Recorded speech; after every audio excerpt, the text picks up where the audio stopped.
Amen.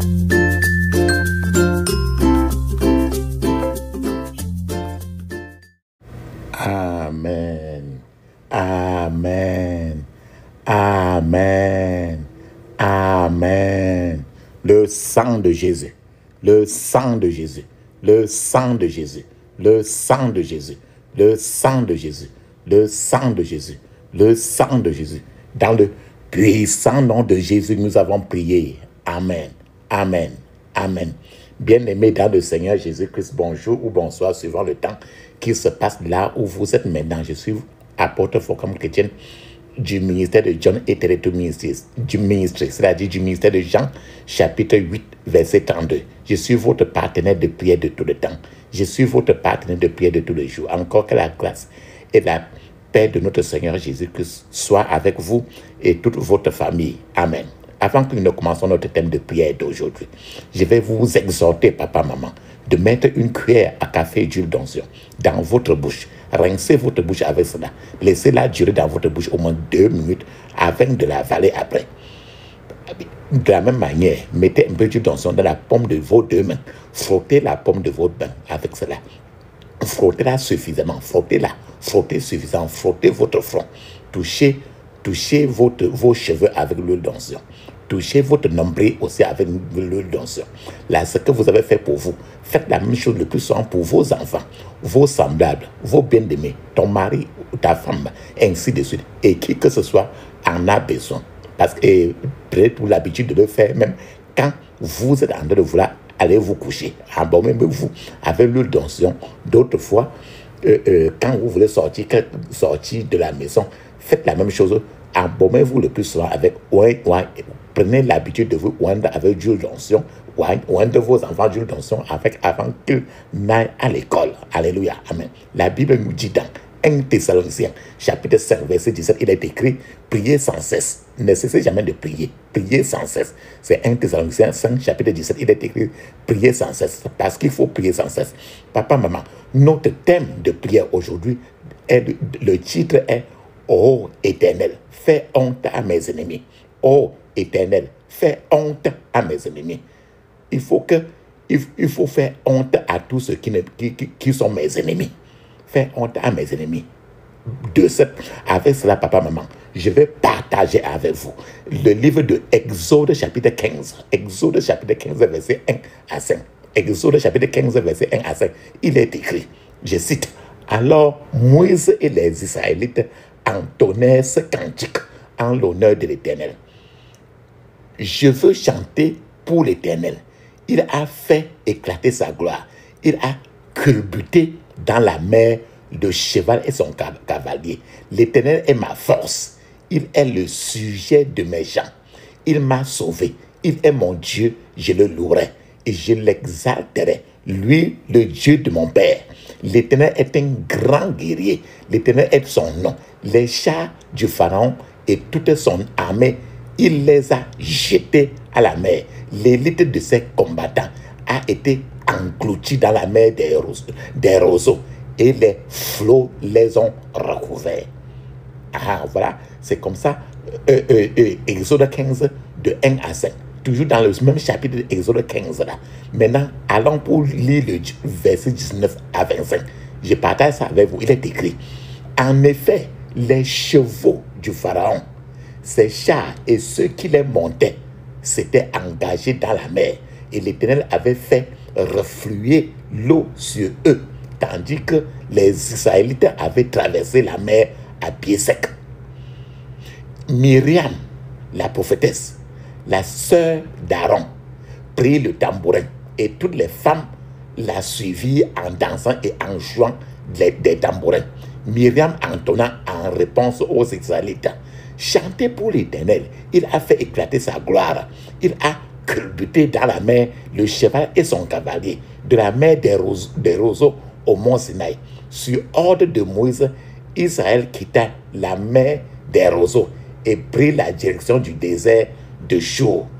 Ils marchaient pendant 3 jours dans le désert, sans trouver de point d'eau. Ils arrivèrent à Mara, où il y avait de l'eau, mais ils ne purent pas en boire parce qu'elle était amère. amer. D'où le nom de Mara. Mara veut dire amertume. Amertume. Amertume. Ils ne purent pas en boire parce qu'elle était amère. D'où le nom de Mara. Alors le peuple s'est plaigné de Moïse en disant, qu'allons-nous boire? Moïse implora l'Éternel qui lui indiqua un bois d'une certaine espèce qu'il jeta dans l'eau et l'eau devint potable. L'eau devint potable. L'eau devint potable. Alléluia. Amen. L'un des miracles, papa, maman, l'un des miracles de premier ordre dans la Bible, comme tu vois là, c'était la traversée de la mer Rouge. C'est quelque chose que le Seigneur a fait et que c'est vraiment difficile de comprendre. La traversée de la mer Rouge. C'était étonnant de voir l'eau se dresser comme un mur. Et les gens pouvaient passer à travers ce mur-là à pied sec. Mais un miracle à rattacher à cela était la bêtise même et la folie des Égyptiens qui poursuivaient le peuple d'Israël. Ces Égyptiens ne savaient pas comment l'eau s'est séparée. Ces Égyptiens-là ont décidé de traverser cette eau-là. Et ils ne savaient pas que c'était un piège même. Les Égyptiens il était clair que ces Égyptiens-là étaient devenus même fous. C'était une délivrance miraculeuse. Mais que s'est-il passé après la traversée de la mer Rouge? Le peuple d'Israël, quand ils ont traversé la mer Rouge, qu'est-ce qui s'est passé? Le peuple d'Israël peut être conclu que puisqu'ils étaient tous sortis de l'Égypte, les problèmes étaient terminés. Ils pouvaient croire que comme ils sont sortis de l'esclavage, ils souffraient trop en Égypte. Et ils ont traversé déjà la mer Rouge. Ils ont cru que leur problème était fini. Et que leur problème était terminé. Et qu'ils n'étaient donc pas prêts pour un autre choc. Ils ne voulaient pas avoir, ils croyaient qu'ils ne pouvaient plus avoir, ils ne pouvaient plus rencontrer encore un autre problème. Mais immédiatement après s'être réjouis du fait qu'il y a eu le miracle de la mer Rouge, il n'y a pas, là devant maintenant, ils ont rencontré un problème. Il n'y avait plus d'eau à boire. Et pour tous les 3 millions d'entre eux, pendant 3 jours, 3 millions du peuple d'Israël, il n'y avait pas d'eau à boire pendant 3 jours. Parce qu'ils sont arrivés dans ce village de Mara, où l'eau là-bas était tout amère. Tout amer, ils ne pouvaient pas boire l'eau pendant 3 jours. Mais finalement, ils sont tombés sur ce qu'on appelle l'eau Mara. Le peuple d'Israël ont dû être excités de voir l'eau là-bas. Mais quand ils ont vu l'eau, ils n'ont pas su d'abord que c'était l'eau amère. Ils étaient et à marcher beaucoup. Ils ont senti que non, voilà l'eau là-bas, courons. Mais arrivés là-bas, ils étaient déçus. Parce qu'ils ont rencontré l'eau dans Mara là-bas. Était tout amer et ils ne pouvaient pas boire. L'eau n'était pas potable. C'était l'eau additionnée, l'eau amère. L'eau, tant que tu bois, tu ne peux pas t'en sortir. C'est pour ça que je vous dis, papa, maman, mettez votre eau, priez sur votre eau. Afin de boire, il faut que votre eau ait toujours le sang de Jésus. Quand votre eau n'est pas avec le sang de Jésus dedans, c'est l'eau amère. C'est l'eau qui n'est pas potable. Donc, ils sont arrivés là-bas. Toute l'eau là-bas était amère. C'est-à-dire que l'eau n'était pas le genre, c'est l'eau avec les démons. C'est ça qu'on appelle eau amère. C'est ça qu'on a que là-bas, Mara, ça veut dire amertume. Donc, le peuple d'Israël n'était pas du tout préparé à rencontrer, après être sorti de la mer Rouge. Il n'était pas préparé à rencontrer maintenant un grand obstacle du fait que dans tout ce village-là, il n'y avait pas l'eau qu'eux peuvent boire. Les gens du village-là pouvaient boire cela. Mais le peuple d'Israël, les enfants de Dieu ne pouvaient pas boire ce genre d'eau-là. Parce que c'était l'eau qui n'était pas pour le peuple d'Israël. Une eau amère. Quelque chose qui ne va pas pour les enfants de Dieu. Donc, ils n'étaient pas du tout préparés. Mais Dieu était préparé. C'est parce que c'est Dieu qui les a fait arriver à passer par ce point-là. Dieu, comme tu vois maintenant, Dieu n'a jamais d'urgence. Il n'y a pas de cas d'urgence pour Dieu. Dieu n'est jamais confronté à une situation à laquelle il n'a pas de réponse. Jamais. Parce que c'est le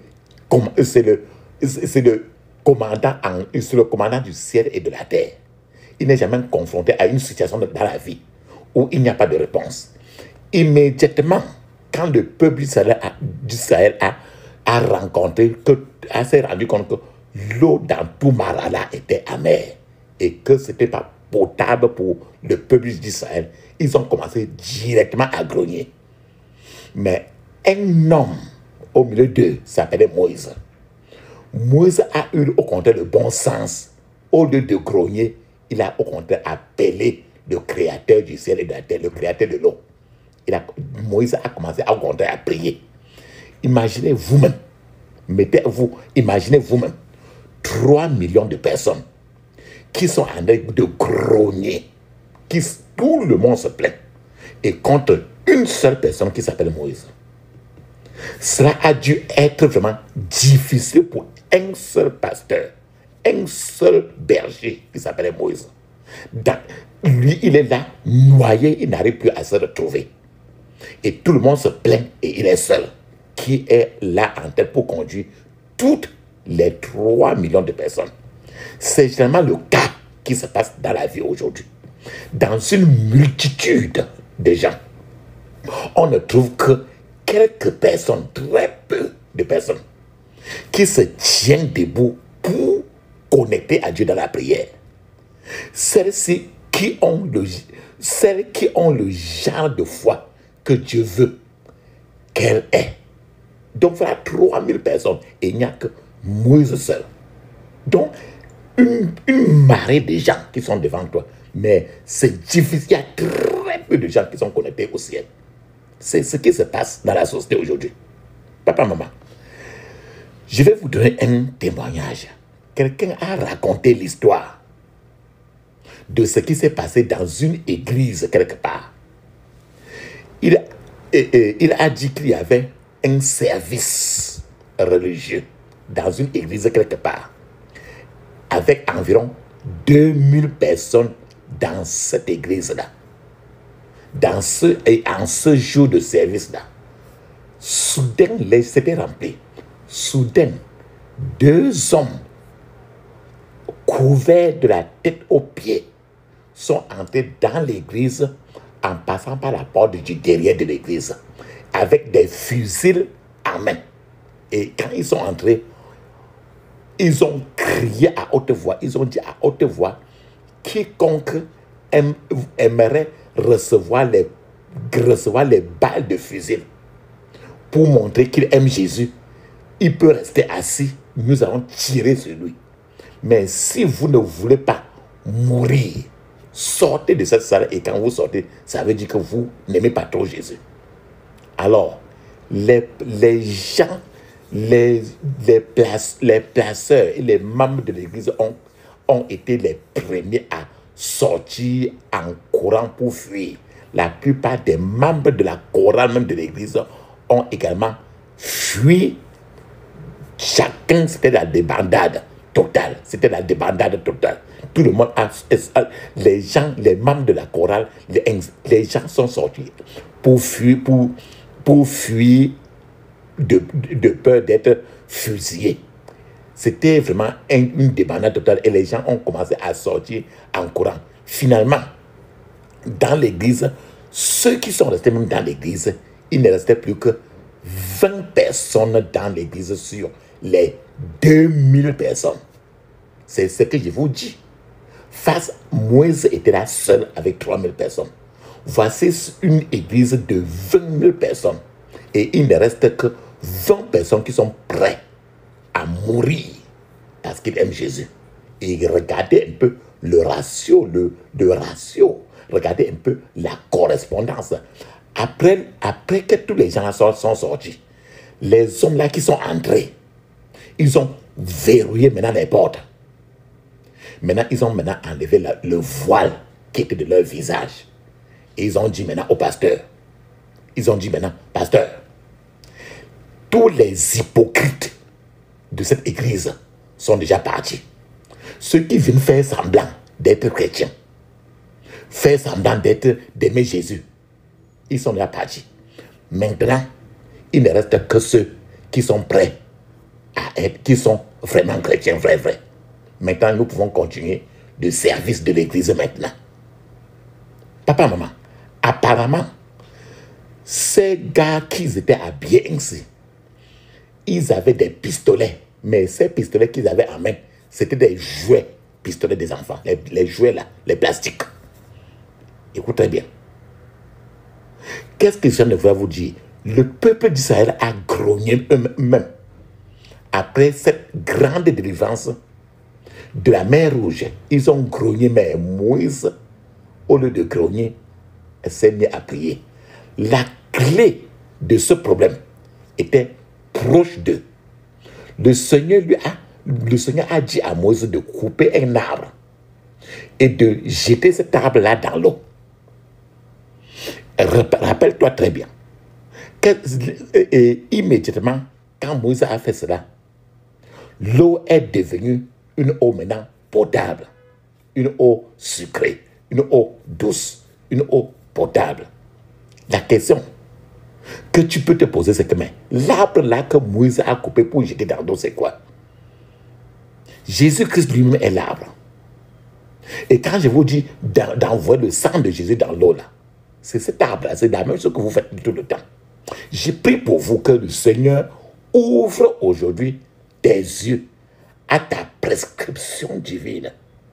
Au nom de Jésus.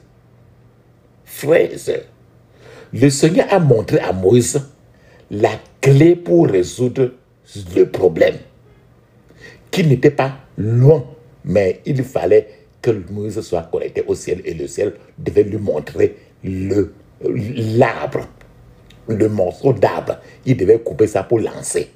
Et l'arbre là, c'était Jésus de Nazareth, mais dans l'Ancien Testament.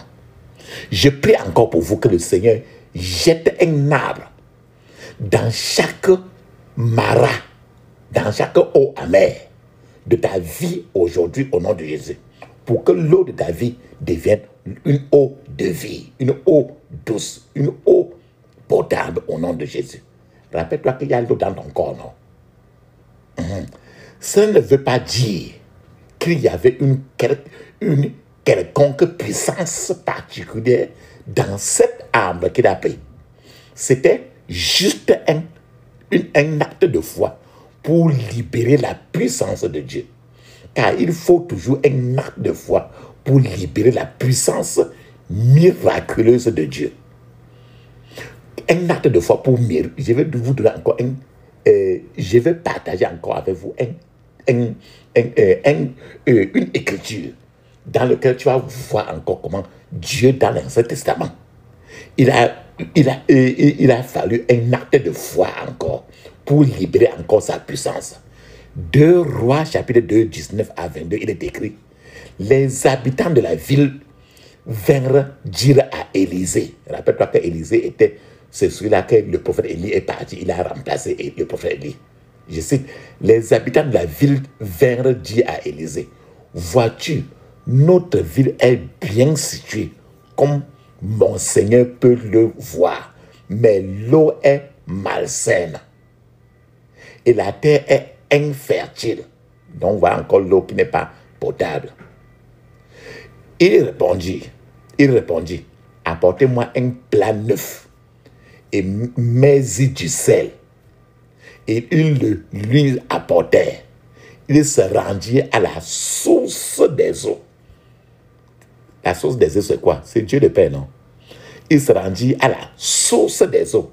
Il jeta du sel et dit: voici ce que je déclare. Voici ce que déclare l'Éternel. J'ai rendu cette eau saine Elle ne causera plus la mort et ne rendra plus la terre infertile.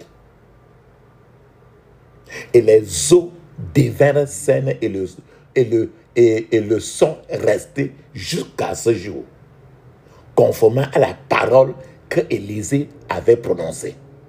Papa, maman, regarde très bien. Il a lancé le sel. Et la Bible dit dans le Nouveau Testament que tu es le sel de la terre. Si tu perds ton sel, qu'est-ce qui te reste encore? Donc voilà quelqu'un, ici, voilà quelqu'un qui a l'eau dans son corps. Mais l'eau là, c'est l'eau sale. Le sel est déjà enlevé par les choses de tradition, les choses des marabouts. L'eau du corps de la personne, l'eau de sa vie est devenue déjà malsaine. C'est-à-dire qu'encore une eau amère, qu'il faut la rendre propre. Parce que Jésus lui-même est l'eau de vie. Le Saint-Esprit est l'eau de vie. J'ai rendu cette eau saine parce qu'elle a jeté le sel. Parce que la personne avait perdu le sel de la vie. Elle ne causera plus la mort. C'est pour ça que je vous dis toujours, lavez-vous avec l'eau de vie. Lavez votre vagin toujours avec l'eau de vie. Buvez toujours l'eau de vie. Relâchez le sang de Jésus sur l'eau. Pendant 7 fois le sang de Jésus sur l'eau, avant de préparer avec. Pour que l'eau que vous utilisez ne soit pas une eau qui va vous causer la mort, qui va vous empêcher de concevoir, mais que cela soit une eau qui donne la vie. C'est-à-dire que Jésus de Nazareth, et qui va rendre votre vie fertile. Mais quand tu ne pries pas sur l'eau, pour te laver, pour prier avec, pour laver ton sol avec l'eau que tu utilises, ton eau de pluie, ton eau de robinet est par définition une eau de la mort. C'est une eau qui donne l'infertilité, qui rend stérile. Donc, au verset 22, il a dit, les eaux devinrent saines et le sont restés jusqu'à aujourd'hui, conformément à la parole d'Élisée qu'Élisée avait prononcée. Donc, quand tu pries sur l'eau, et tu verses même encore une partie de l'eau dans un trou, dans le puits d'eau que tu as devant ta cour, l'eau vive là va rester pour longtemps, tout le reste de ta vie. Donc, une eau que tu as priée, comme nous sommes en train de vous dire là, vous relâchez le sang de Jésus à l'intérieur, cette eau-là peut rester là tant que de génération en génération, ça ne changera pas parce que l'eau de vie est le même hier, aujourd'hui et éternellement. Parce que l'eau de vie là, c'est Jésus lui-même. Il ne mourra jamais. Donc, Élisée a jeté du sel dans le ruisseau de Jéricho, dans la rivière de Jéricho, dans le fleuve de Jéricho, en utilisant le même principe qui s'est passé à Mara. Les gens qui y sont allés nous disent que l'endroit que Élisée avait jeté le sel et a rendu l'eau là maintenant potable, l'endroit est toujours fertile jusqu'aujourd'hui où je vous parle. Ce qui signifie que le miracle qu'il a fait ce jour-là tient toujours jusqu'aujourd'hui et continuera toujours. Il faut un acte de foi pour libérer, comme je vous dis encore, la puissance de Dieu. C'est-à-dire qu'il est parti lancer le sel, il a relâché le sang de Jésus pour cette eau, et cette eau, elle est devenue eau de vie. Ces deux histoires que je viens de vous raconter, l'eau de Mara, l'eau qu'on a lancé le sel. C'est pour ça que je vous dis que quand vous priez même sur l'eau, vous pouvez prendre même 2 grains de sel de votre cuisine. Vous lancez à l'intérieur. C'est tout, c'est la même chose. Donc les deux histoires que je vous raconte à des milliers d'années, mais elles nous enseignent, ça s'est passé des milliers d'années, mais elles nous enseignent encore beaucoup de leçons. Ça veut dire qu'une grande victoire nous prépare à une grande épreuve. Ça veut dire que le peuple d'Israël est sorti de l'Égypte, croyant qu'ils sont sortis parce qu'ils sont déjà sauvés d'un grand problème. Mais devant, ils ont rencontré la mer Rouge. Ils ont encore commencé à crier. Mais quand Dieu a ouvert la mer Rouge, ils sont traversés. Ils croyaient que les problèmes c'est infini, mais devant, ils ont rencontré encore l'eau amère dans tout le village, le Mara. Maintenant, c'était encore toujours ça, de problème en problème, mais à chaque niveau, il faut, au lieu de lamenter, crier, pleurer, pleurnicher, il faut toujours la prière pour avancer. Donc, le fait que Dieu vous ait accepté, et vous ait accordé une grande délivrance ne signifie pas que pour le reste de votre vie, il n'y aura pas d'épreuve. Vous devez vivre toujours d'épreuve en preuve. Mais la seule chose qu'il vous demande toujours, restez que vous ayez toujours votre wifi, votre connexion avec le ciel par les prières. Le peuple d'Israël a murmuré au lieu de prier. Quand ils sont arrivés à Mara, où toute l'eau était non potable, ils sont arrivés à Mara, laquelle ils sont arrivés. Le fait qu'ils soient arrivés à Mara, c'était un programme de Dieu. Ce n'est pas le hasard. Dieu a vu le Mara avant et il connaissait qu'il les guidait vers le Mara. Et il les a conduits délibérément. Dieu a voulu qu'ils passent par cette place où toute l'eau est amère. Papa, maman, quand l'eau est amère dans ton corps, la conception, il y a un problème. Il y a les démons à l'intérieur. Dieu savait qu'il devait passer par l'eau amère. Peut-être qu'en écoutant ce message maintenant, vous êtes aussi arrivé à votre propre eau amère. C'est-à-dire que quelque chose que vous espérez le positif, mais vous arrivez à une situation où vous êtes vraiment dépassé. Parce que quand ils sont sortis de la mer Rouge, ils se disaient que leurs problèmes sont finis. Mais ils arrivent là, ils voient l'eau.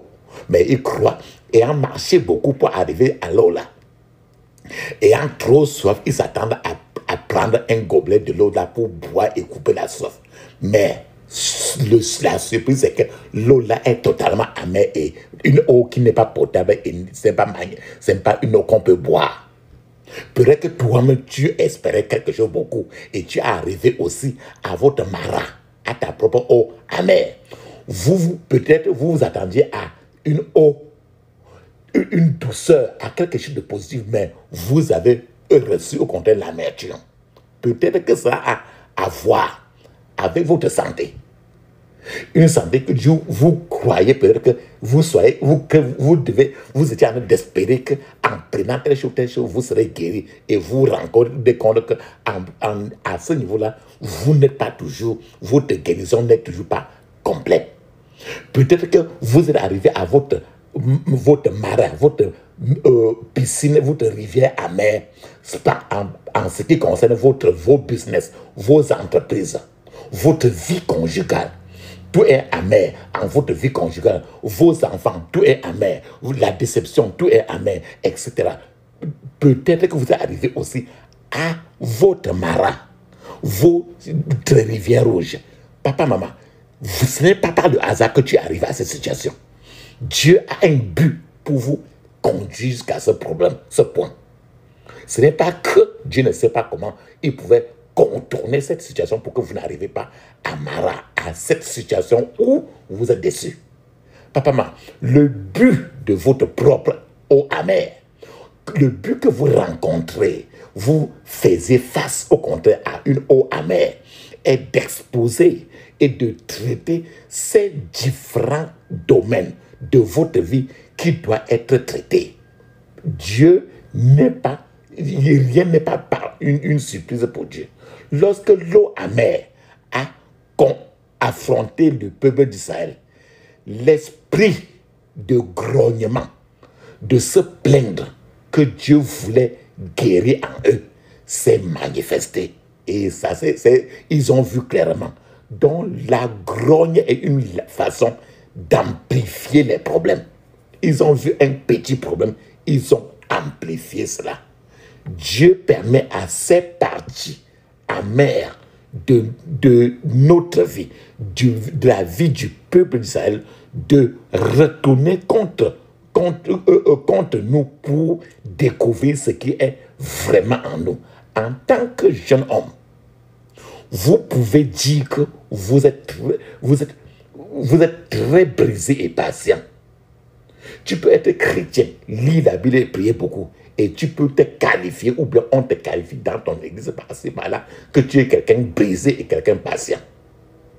Vous ne pouvez le confirmer réellement que si vous êtes brisé ou patient, que lorsque vous vous marierez et que vous soyez face à votre femme, et tel que vous ne serez pas prêt à la transformer en un sac de boxe que vous pouvez boxer tous les jours.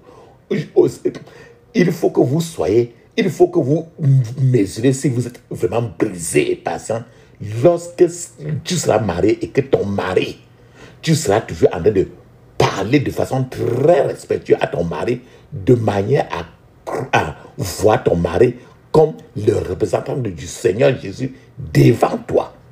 Et non prendre ton mari comme des sandalettes. Ou que vous ne rejetez pas totalement votre mari. Papa, maman, il y a un certain nombre de déclarations que je vais partager avec vous. Premièrement, parfois Dieu utilise, le peuple d'Israël est arrivé à la mer Rouge. Pourquoi cela? Parfois Dieu utilise les problèmes pour façonner notre vie, pour que notre vie devienne plus meilleure que par le passé. La terrible expérience que vous maintenant vous en avez traversée n'est peut-être que pour vous faire passer par et finir dans une grâce, à un grand niveau victorieux. Deuxièmement, peut-être si la pression, si la tension, si la discipline, la pression dans la vie, les tensions dans la vie de quelqu'un, si la discipline, la pression de la discipline dans la vie de quelqu'un sont supprimées, les personnes ne seront utiles dans la société. Donc, pression, tension et la discipline sont les choses qui surmontent quelqu'un. Troisièmement, surmonter les difficultés est ce qui fait que tu deviennes un héros, un champion dans la vie. Personne n'aurait entendu parler de David s'il n'y avait pas de confrontation contre Goliath. Lorsque vous surmontez les difficultés de la vie, vous êtes reconnu comme un champion ou un héros dans la vie. Quatrième déclaration. L'aide et les facilités ne font pas de vous un homme. C'est-à-dire que quand vous avez un problème et quand quelqu'un court vite pour t'aider, ou bien quand il y a un problème, il y a du coup la route la plus facile. L'aide et les facilités ne font pas de vous un homme. Mais les obstacles et les difficultés font de vous un homme ou bien une femme respectable. La cinquième chose, c'est que si vous n'essayez pas de faire quelque chose au-delà de ce que vous maîtrisez déjà normalement, vous ne pouvez pas progresser, vous ne progresserez jamais. Je répète encore, si vous n'essayez pas de faire quelque chose au-delà de ce que vous avez déjà maîtrisé, vous ne progresserez jamais à ce niveau. J'explique encore. Un homme ou une femme restera toujours là où il est, à moins qu'il ne décide de quitter le niveau où il se trouve pour un niveau supérieur. Amen. Le troisième constat, c'est que nous sommes toujours sur l'eau de Mara, la surprise. Le sixième constat, c'est que l'adversité dans la vie fait que chacun découvre ses talents utiles qui, dans des circonstances prospères, seraient restés en sommeil. C'est dans l'adversité que tu découvres en toi-même certains talents que tu as et qui sont très importants.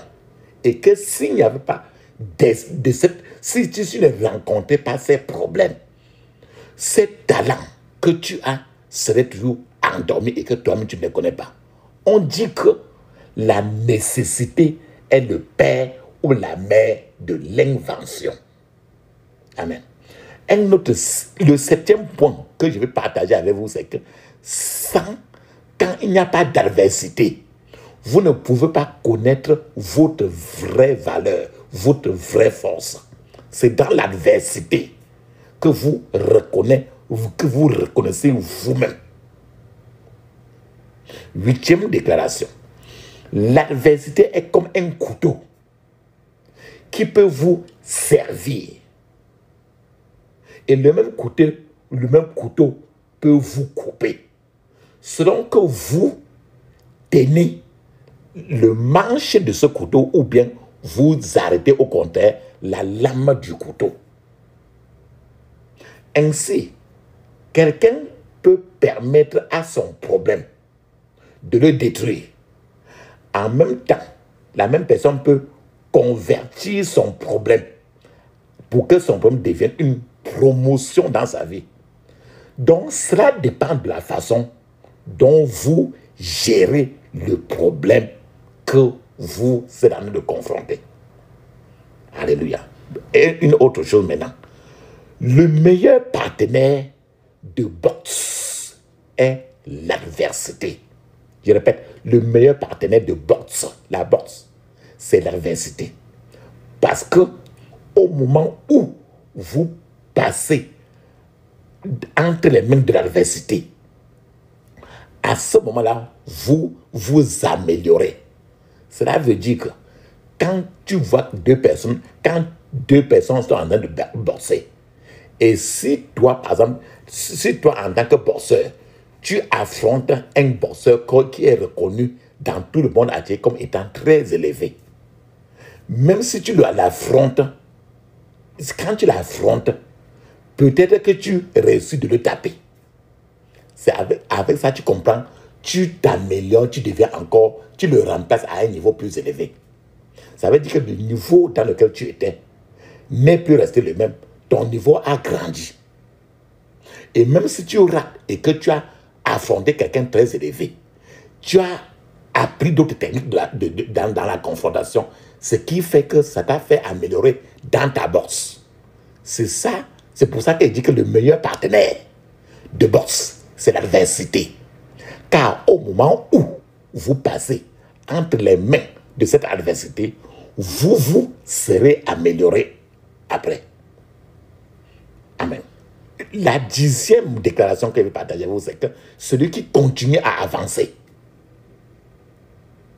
bien que les choses deviennent difficiles, c'est celui qui finit par gagner. Dieu a permis au peuple d'Israël d'arriver à la piscine de Mara, où toute l'eau était amère et ils avaient tous soif. Ils ne pouvaient pas boire. De la même manière que Dieu nous permet de traverser les piscines amères de la vie pour que nous nous découvrons nous-mêmes, nos forces et qui nous-mêmes frères. Beaucoup de gens réagissent négativement comme le peuple d'Israël a réagi face à la mer, à l'eau qui n'était pas potable, l'eau amère. Beaucoup de gens réagissent négativement lorsqu'ils arrivent à leur rivière amère, à leur propre marat. Dieu, quand tu arrives à ton propre marat et que toutes tes promesses deviennent amères, et tu réagis négativement, Dieu dira, pas de problème. Je t'ai fait sortir pour te tester. Et tu viens d'échouer aux examens. Donc tu as une chance de rattrapage encore.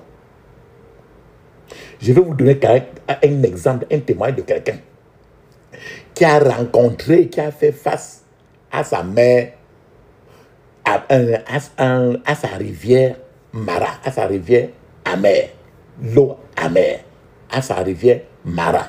Mais il a échoué. Un certain homme a été déporté. Il a été déporté de l'Angleterre pour rentrer en Afrique. On l'a déporté. Et au moment où il a atterri à l'aéroport de son pays en Afrique, là-bas, il a pleuré en disant qu'il était parti à la recherche de la mine d'or, d'un lendemain meilleur.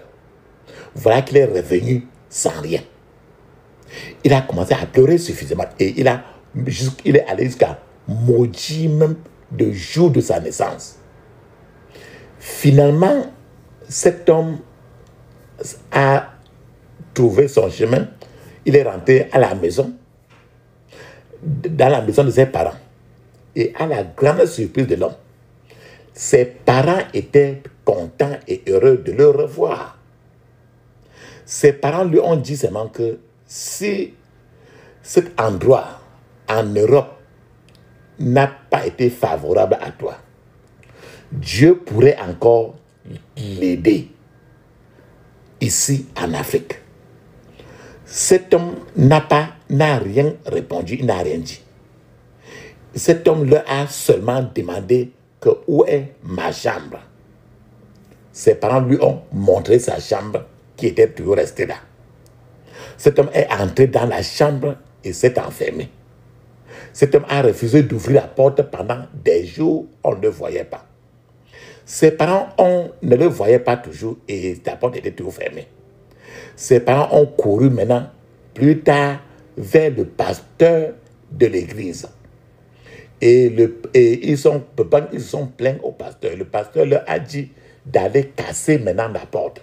Après plusieurs jours, au moment où ses parents sont venus et casser la porte, on a retrouvé cet homme mort depuis et le corps était déjà gonflé suffisamment dans cette chambre-là.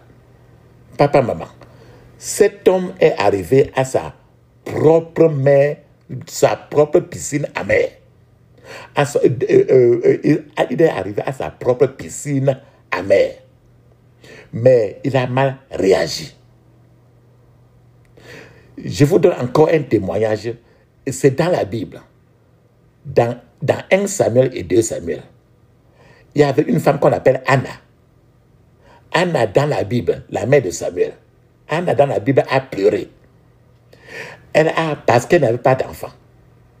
Elle a même abandonné la nourriture, elle ne voulait plus jamais manger. Mais au moment où Anna a arrêté de pleurer et a commencé à prier, Anna a eu sa percée. Donc, au lieu de pleurer, Anna s'est connectée au ciel.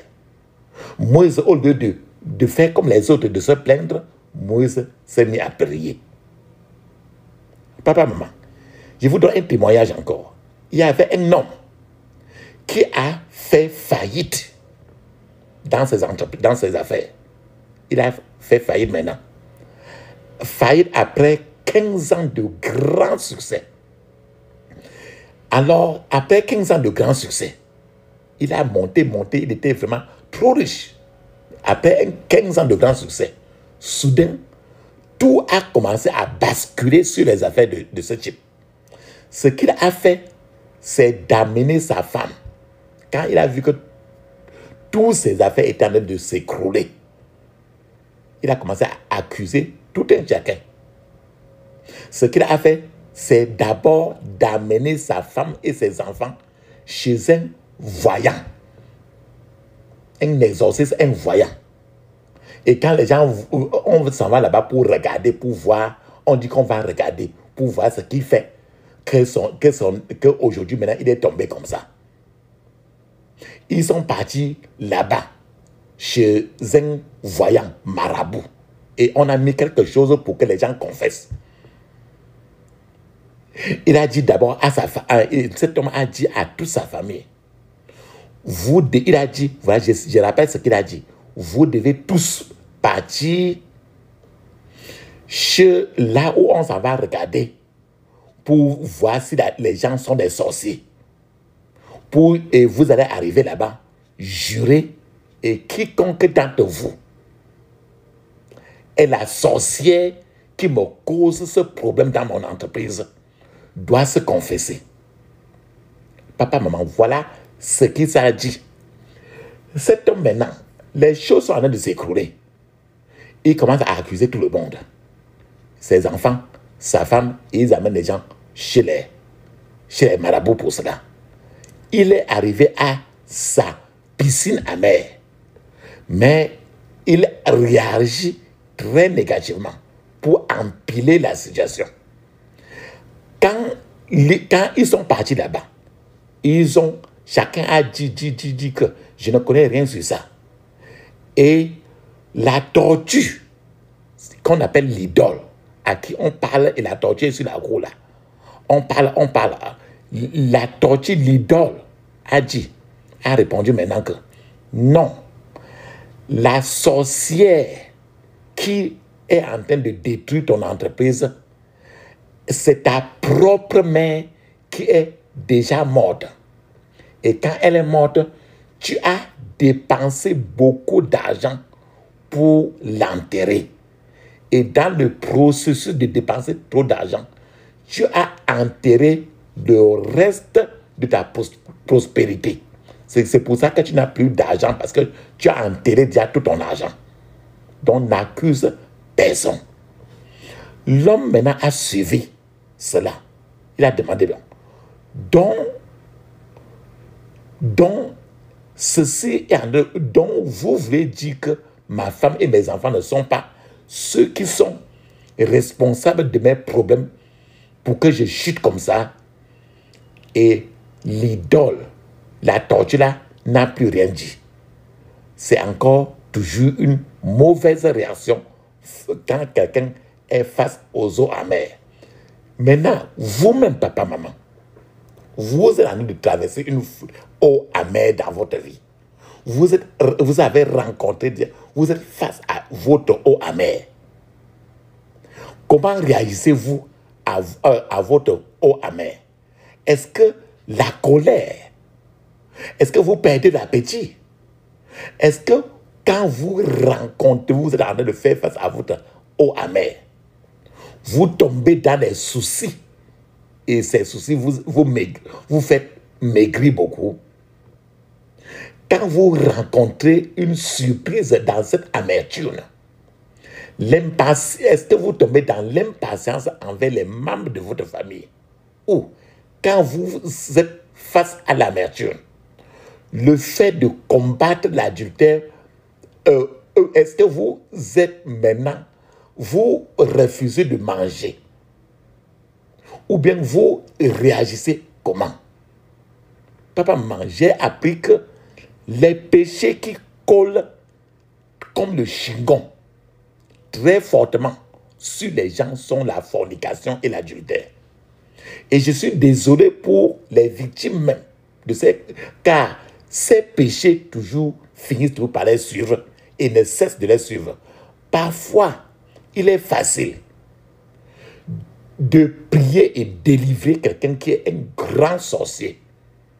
Et ce n'est pas facile que quelqu'un qui fait la fornication, de prier pour lui jusqu'à ce qu'il soit délivré. Lorsque l'esprit de fornication attrape quelqu'un, cette personne oublie complètement la décence, les bonnes manières. La personne oublie complètement qu'elle a une famille. Quand l'esprit de fornication attrape quelqu'un, de plus cette personne oublie les implications même d'être attrapée et toutes les maladies qui peuvent être transmises dans sa propre vie. La personne ignore totalement. Cette personne, attrapée par l'esprit de fornication, oublie toutes les répercussions de la fornication jusqu'à ce que ses yeux soient clarifiés et qu'elle commence à demander le pardon à Dieu. Papa, maman, vous sentez-vous amer? Est-ce que vous vous sentez amer, fâché, lorsque Dieu veut s'occuper d'un défaut dans votre caractère? C'est l'eau amère de Mara était une façon de corriger les caractères du peuple d'Israël, beaucoup de gens diraient qu'il est très naturel de tomber dans des soucis. Mais la Bible nous dit, papa, maman, dans Jean 14, verset 1, que votre cœur ne se trouble point. Croyez en moi et croyez en Dieu et croyez en moi. Quelqu'un peut dire que, à qui cela peut-il arriver sans qu'il ne soit inquiet? Est-ce qu'il y a quelqu'un qui ne peut pas tomber dans des soucis? Papa, maman, je vous dis encore, à cause de 1 Samuel 17, 47, que la victoire appartient. La Bible dit que la victoire appartient à l'Éternel. Et que l'Éternel a le moyen que tu sortes de ce problème-là. La Bible nous dit encore dans le psaume 78, verset 41 à 42, il dit, il ne cessèrent de tenter Dieu et de provoquer les saints d'Israël. Il ne se souvient pas de sa puissance, du jour où il les délivra de l'ennemi. Le peuple d'Israël, à un certain moment, a même oublié Dieu. Dans le grognement, dans la plainte, ils ont fait de Dieu une société à responsabilité limitée. Le peuple d'Israël a fait de Dieu une société qui peut s'effondrer et une société même qui peut faire faillite. Le peuple d'Israël a oublié que Dieu est celui qu'on ne peut pas mettre dans un cage. Le peuple d'Israël a oublié que Dieu est une personne à laquelle aucun homme ne peut tracer de limite. Les mêmes gens qui ont vu Dieu séparer la mer Rouge et faire que les Égyptiens soient noyés dans la mer Rouge, ces mêmes gens ont commencé à dire, nous n'avons pas d'eau à boire. Dieu doit secouer papa, maman. Dieu doit secouer certains d'entre nous avant de pouvoir nous utiliser. Lorsque ce tremblement va commencer, certains gens vont commencer à grogner. Dieu se met en colère lorsque les gens le limitent. Le péché de limiter Dieu est le péché le plus commun des enfants de Dieu. Quand le diable sait qu'il est sur le point d'être expulsé, chassé de la vie d'une personne particulière, le diable va faire son dernier combat en prétendant être très dur. Si à ce moment-là, vous vous asseyez et commencez à pleurer et à pleurnicher, le diable va se renforcer et va monter comme s'il était trop dur. Le diable peut y avoir des prédictions. Papa, maman, quelqu'un peut vous avoir dit que vous ne vous en sortirez jamais dans votre vie. Je suis ici pour vous informer que la personne qui vous a donné cette prédiction de votre vie n'est pas votre Dieu. Dieu est le premier et le dernier de votre vie. C'est pour ça que je prie pour vous. Et je viens contre tout esprit de limitation qui est assigné contre vous au nom de Jésus. Je prie encore pour vous. Et je dis qu'aucun problème ne vous poussera dans le feu de l'enfer au nom de Jésus. Papa, maman, il est très triste de voir des gens qui savent qu'une chose particulière est mauvaise. Et pourtant, ils continuent à le faire. Par exemple, il y a beaucoup de gens qui connaissent déjà les effets négatifs, néfastes de la polygamie. Et pourtant, les gens sont toujours en train de s'engager encore dans la polygamie. La polygamie, c'est avoir 2 femmes. Je ne dis pas 2 femmes seulement dans votre maison. C'est-à-dire, ton cœur est divisé entre plusieurs femmes. Lorsque certains gens sont en train de sortir de la polygamie aujourd'hui, d'autres sont en train de bousculer pour s'enfoncer dans cette polygamie. Si vous avez épousé peut-être votre première femme dans une église et votre seconde femme, vous êtes parti dans une mosquée pour l'épouser et vous êtes revenu maintenant dans une église encore. Papa, maman, je suis là pour vous informer que vous êtes un double enfant de l'enfer. Papa, maman, vous vous trouvez dans un problème dont certains gens sont en train de courir pour sortir de cela. Beaucoup de gens ont des problèmes parce qu'ils engagent une conversation avec le diable. Le diable n'a pas le droit de vous poser des questions, ni à moi-même. Le diable pose toujours des questions, mais le même diable n'en a jamais posé de questions honnêtes. Je vous donne l'exemple. Le diable est venu à la fenêtre de Ève et a commencé à dire à Ève que Dieu a-t-il vraiment dit ceci? Une question non honnête, parce qu'il veut dévier Ève et son foyer. Si vous ne savez pas ignorer les questions sataniques, vous perdrez votre miracle à la rivière amère de votre vie. Si vous priez fortement et que quelque chose vienne aussi en votre esprit et vous dit que, et vous pose par la question que, mais est-ce que tu penses que tu peux être guéri? Tu ne vois pas les telles personnes et les telles personnes, ils ne sont pas guéris de cette maladie-là. Si vous priez encore et que quelqu'un vous dit que, et vous, une idée vient encore dans votre tête pour vous suggérer que, pensez-vous que vous avez été guéri? Frère, soeur, papa, maman, je suis là pour vous faire comprendre que sachez que c'est le diable qui vous envoie ces pensées. Parfois, pendant la délivrance, le diable peut venir envoyer des idées dans ta tête. Te dire par exemple que pensez-vous que cela peut résoudre votre problème? Ce sont des questions qui ne sont pas des questions honnêtes. C'est pour vous dévier, pour vous amener à maintenir ces questions, à questionner ce qui ne devait plus être une question. Il dit, pensez-vous que cela peut résoudre votre problème?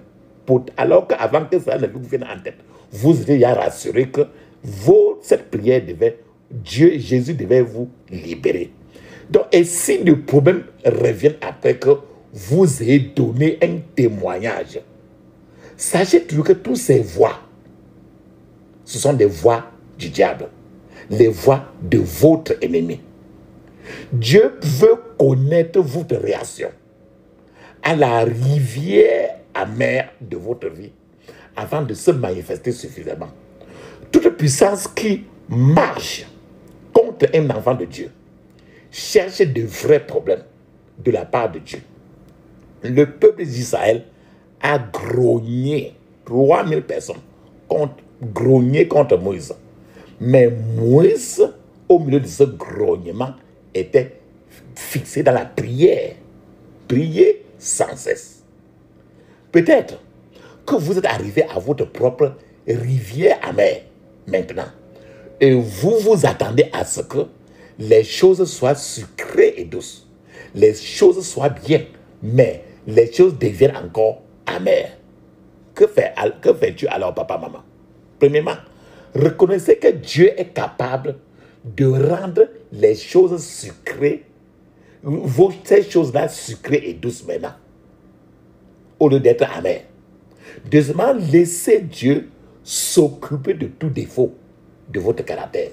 Peut-être que votre bouche est trop rapide ou que vous vous mettez souvent en colère rapidement. Laissez Dieu s'occuper de ça. Peut-être que vous aimez tromper les autres ou même refuser aux autres leurs droits. Et Dieu veut supprimer ce défaut de votre vie. Peut-être que vous n'êtes pas fidèle avec votre dîme et votre offrande. Et Dieu continue toujours à vous bénir. Je vous donne un témoignage. Un homme avait 5 voitures. Il était infidèle. Et Dieu, à cause du fait qu'il était infidèle, Dieu a enlevé toutes les voitures. Cet homme avait des maisons beaucoup. Et Dieu a encore enlevé toutes ces maisons aussi. Mais cet homme n'a toujours pas cédé.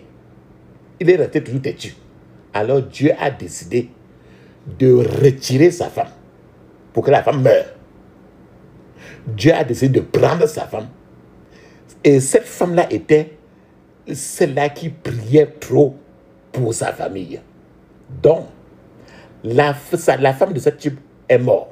Et c'est après la mort de cette femme que cet homme maintenant s'est soumis à la voix de Dieu. Papa, maman, libérez votre foi pour posséder votre miracle. Parce que votre Dieu est un Dieu qui répond par le feu.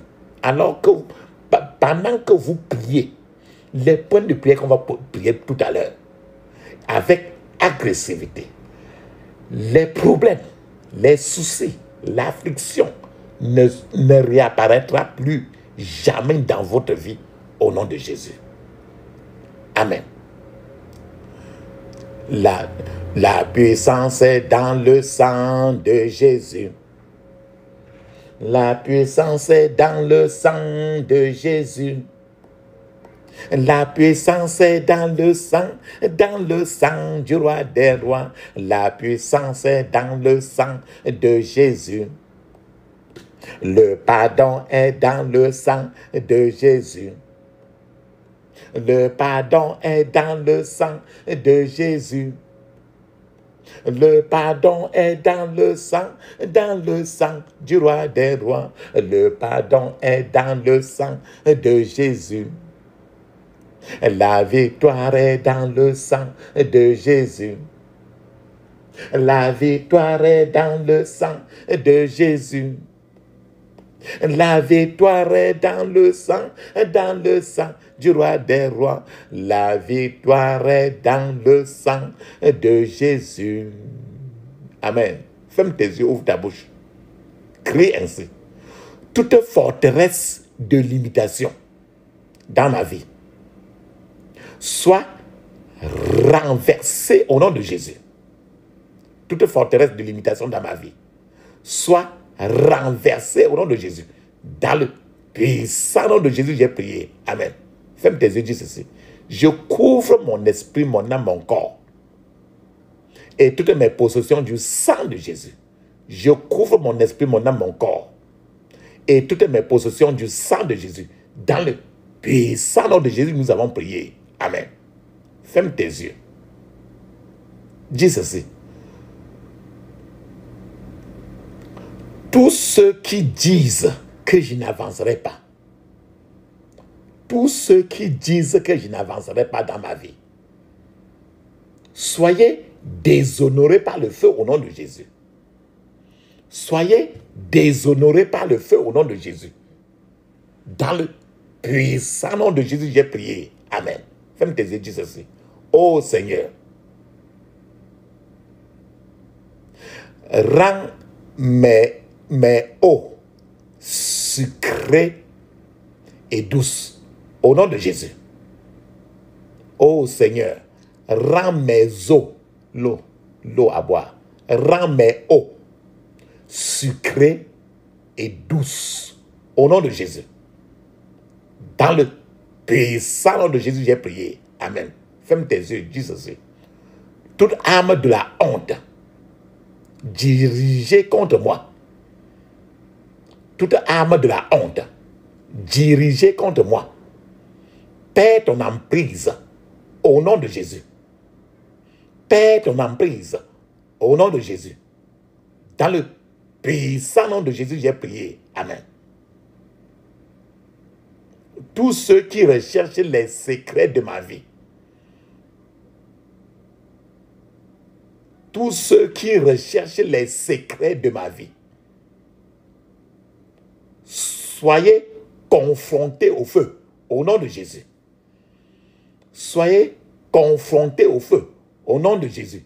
Dans le puissant nom de Jésus, j'ai prié. Amen. Ferme tes yeux, dis ceci. Tout ennemi têtu de mon progrès, tout ennemi têtu de mon progrès, meurt au nom de Jésus. meurt au nom de Jésus. Dans le puissant nom de Jésus, j'ai prié. Amen. Ferme tes yeux, dis ceci. Tout chaudron d'infimité, tout chaudron d'infimité, je t'écrase au sol au nom de Jésus. Je t'écrase au sol au nom de Jésus. Dans le puissant nom de Jésus, j'ai prié. Amen. Ferme tes yeux, dis ceci. Ô Seigneur, rends mon eau amère en sucré. Au nom de Jésus. Ô Seigneur, rends mon eau amère en eau sucrée. Au nom de Jésus. Ô Seigneur, rends mon eau amère en eau sucrée.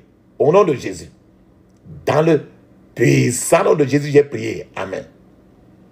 Ferme tes yeux, dis ceci. Je refuse d'être déshonoré. Au nom de Jésus. Je refuse d'être déshonoré. Au nom de Jésus. Je refuse d'être déshonoré. Au nom de Jésus. Dans le puissant nom de Jésus, j'ai prié. Amen. Ferme tes yeux, dis ceci. Pendant que tu dis ceci, tape la plante des pieds par terre, comme si tu es en train de marcher. Même si tu es assis, tape tes pieds par terre. Avec pour piétiner. Pendant que tu sais ça, ferme tes yeux, dis ceci. Je piétine tous serpents et scorpions et toute la puissance de l'ennemi. Au nom de Jésus, piétine, piétine. Je piétine tous serpents et scorpions et toute la puissance de l'ennemi. Au nom de Jésus. Je piétine tous serpents et scorpions et toute la puissance de l'ennemi. Au nom de Jésus. Dans le puissant nom de Jésus, j'ai prié. Amen. Ferme tes yeux. Dis ceci. Toute attaque contre ma destinée quand j'étais enfant. Toute attaque contre ma destinée quand j'étais enfant soit détruite au nom de Jésus. Soit détruite au nom de Jésus. Dans le puissant nom de Jésus, j'ai prié. Amen. Ferme tes yeux. Dis ceci. Toute main satanique qui m'a porté quand j'étais bébé.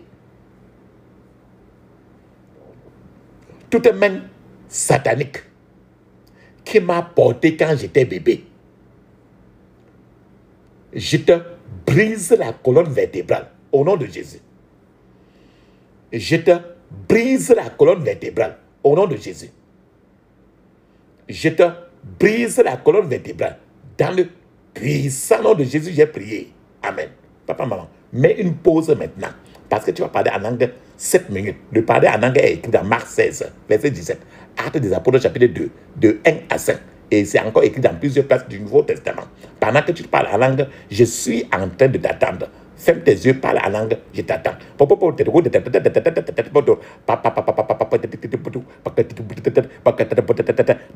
Puissant nom de Jésus, nous avons prié. Amen. Amen. Amen. Ça, c'est très bien ça. Ferme tes yeux, dis ceci. Toute bonne chose qui m'a été volée. Toute bonne chose qui m'a été volée sort de l'esclavage et entre dans ma vie. Au nom de Jésus. Toute bonne chose qui m'a été volée sort de l'esclavage et entre dans ma vie. Au nom de Jésus. Toute bonne chose qui m'a été volée sort de l'esclavage et entre dans ma vie. Au nom de Jésus. Dans le puissant nom de Jésus, j'ai prié. Amen. Ferme tes yeux, ouvre ta bouche. Dis ceci. Que la lumière des bénédictions brille sur moi au nom de Jésus. Que la lumière des bénédictions brille sur moi au nom de Jésus. Que la lumière des bénédictions brille sur moi au nom de Jésus. Dans le puissant nom de Jésus, nous avons prié. Amen. Ferme tes yeux. Papa, maman. Maintenant, il est temps.